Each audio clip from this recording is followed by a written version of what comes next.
So this is a little fun and geeky. One of the ways that you can add lithium iron phosphate to your boat, if you have a traditional alternator, standard alternator, is through what's called a DC to DC charger, which is that right there.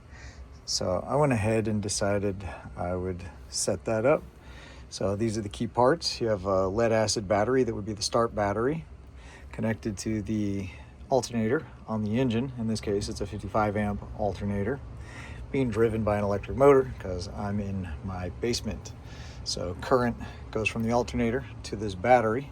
From this battery, there's a lead that goes to this 18 amp DC to DC charger, which changes the voltage just a little bit and then supplies current to the lithium iron phosphate batteries.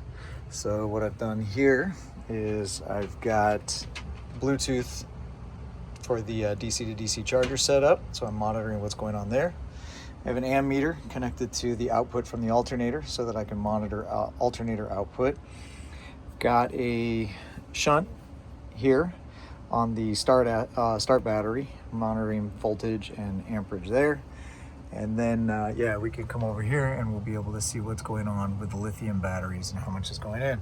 So we're gonna fire this thing up and see some things here. So here we go. All right, so right now, the alternator is not excited.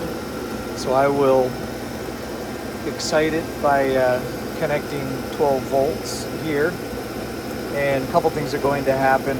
We'll see the alternator will start outputting current, and then we'll hear it load once the DC to DC charger kicks in. So we'll do this.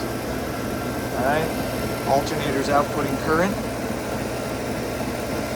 Voltage is 14.59. You can hear it load up, outputting 30. Reason being is because the DC to DC charger has now kicked on. So 13.7 volts coming into the start battery, 13.9 volts going out to the lithium battery.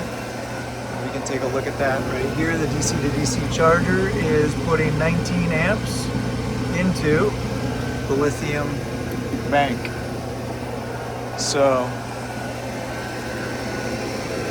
28 amps of output, 3.5 of those amps are going into this battery to charge it, and then the rest is going to power that DC to DC charger into those lithium batteries. So rather than running a high output alternator, you can run your stock alternator and simply add the DC to DC charger, and you've got charging for your lithium iron phosphate batteries. Granted, this is a max of 18 amps, so you can't charge more than 18 amps.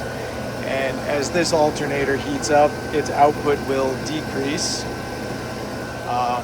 And as this heats up, its output will decrease too. Right now, though, we're still seeing 19 amps going into those batteries. So, pretty cool illustration of how a DC to DC charger works with a traditional lead acid battery and an internally regulated stock engine alternator.